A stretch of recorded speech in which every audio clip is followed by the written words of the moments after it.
नमस्कार, मैं श्वेता और आप देख रहे हैं न्यूज फाउंडेशन। लोकसभा चुनाव 2024 की तैयारियों में सारे दल जुट चुके हैं। जहां एक तरफ प्रधानमंत्री नरेंद्र मोदी का चेहरा तो है ही, लेकिन उनके सामने कोई ऐसा चेहरा नहीं जो उनके खिलाफ खड़ा हो सके। लेकिन एक रिपोर्ट के मुताबिक ये बात पता चली है कि नरेंद्र मोदी के खिलाफ उनके सामने एक चेहरे का खुलासा किया जा रहा है, जिसके बाद राजनीतिक दलों में तो बौखलाहट हो ही जाएगी, साथ ही साथ लोगों के पैरों तले जमीन भी चली जाएगी।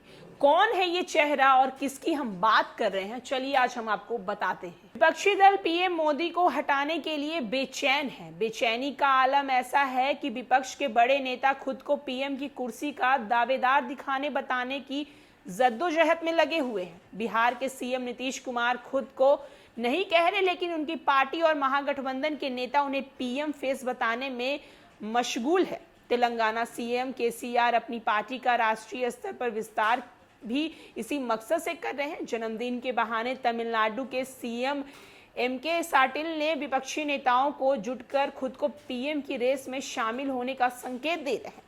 ममता बनर्जी कांग्रेस के बिना पीएम बनने का प्रयास पहले से ही करती रही है। कांग्रेस ने राहुल गांधी को पीएम फेस बनाने की घोषणा पहले ही कर दी है। पीएम की कुर्सी एक है, पर विपक्ष में इसके दावेदार कई हो गए हैं। इसे कहते हैं एक अनार कई बीमार। तमिलनाडु के सीएम एमके साटिल ने हाल ही में अपना जन्मदिन मनाया। जन्मदिन तो बहाना था, इसी बहाने वो अपनी ताकत का इजहार करना चाहते थे। बिहार से आरजेडी नेता और डिप्टी सीएम तेजस्वी यादव चेन्नई पहुंचे तो जम्मू कश्मीर के फारूक अब्दुल्ला ने शिरकत की। यूपी में समाजवादी पार्टी के नेता अखिलेश यादव भी पधारे।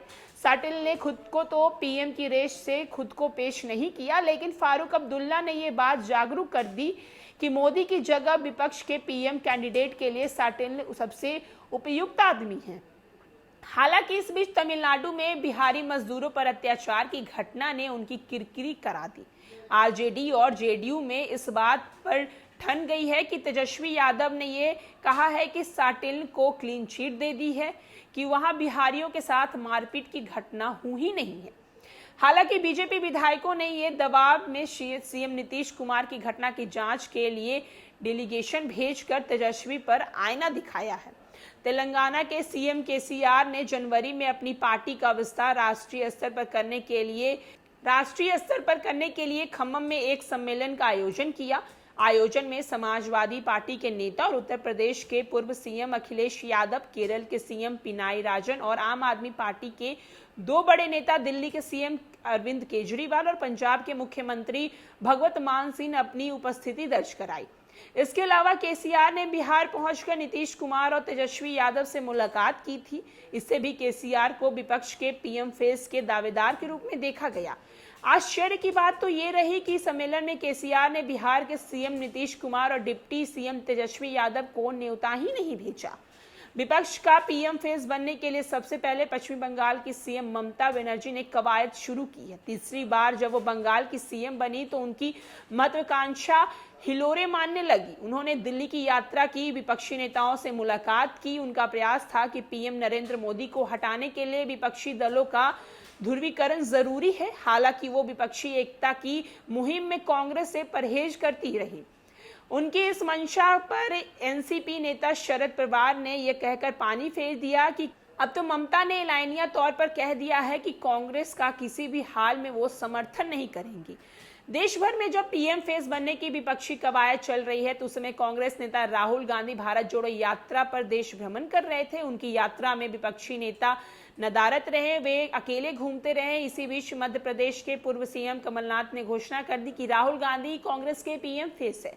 उसके बाद तो वैसे नेता अलग अलग अवसर तलाश कर विपक्षी की एकता और उनके पीएम फेस साबित करने के लगातार प्रयास में लगे हुए हैं। राहुल गांधी जल्दी भारत जोड़ो यात्रा के दूसरे चरण की शुरुआत भी करने वाले हैं। बिहार में महागठबंधन की सरकार बनने के साथ ही Nitish Kumar RJD PM face घोषित कर दिया है। जेडीयू के नेता ने भी नीतीश कुमार को पीएम बनने के सारे गुण होने का दावा कर रहा है। आरजेडी के नेता लालू प्रसाद यादव ने नीतीश को टास्क भी दे दिया है कि वे बिहार के बाहर निकलकर और विपक्षी को एकजुट करने के प्रयास में लग जाए। हालांकि नीतीश कुमार खुद इस बात से इनकार करते रहे हैं कि वो पीएम फेस हैं। हाँ, यह बात उन्होंने जरूर कही है कि विपक्षी को एकता जुट कर वो प्रयास करने में लगे हुए। उन्होंने कहा राहुल गांधी की भारत जोड़ो यात्रा खत्म ही दिल्ली कूच करेंगे। कांग्रेस के कोई सकारात्मक संकेत नहीं मिलने पर नीतीश के कांग्रेस नेताओं के जरिए राहुल और सोनिया तक अपनी बात पहुंचाने की कोशिश की है, लेकिन कांग्रेस ने इस मुद्दे पर चुप्पी साध ली है। हाल ही में माले के सम्मेलन में पहुंचे सलमान खुर्शीद ने नीतीश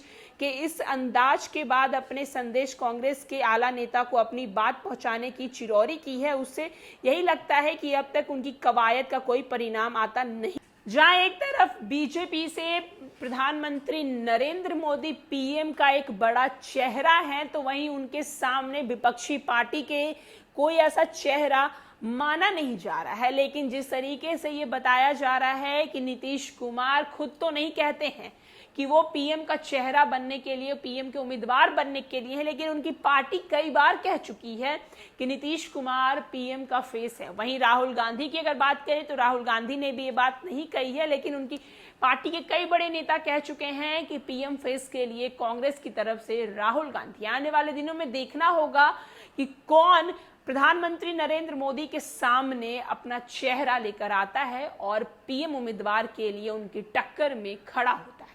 और भी न्यूज और अपडेट के लिए देखते रहें न्यूज़ फॉर नेशन।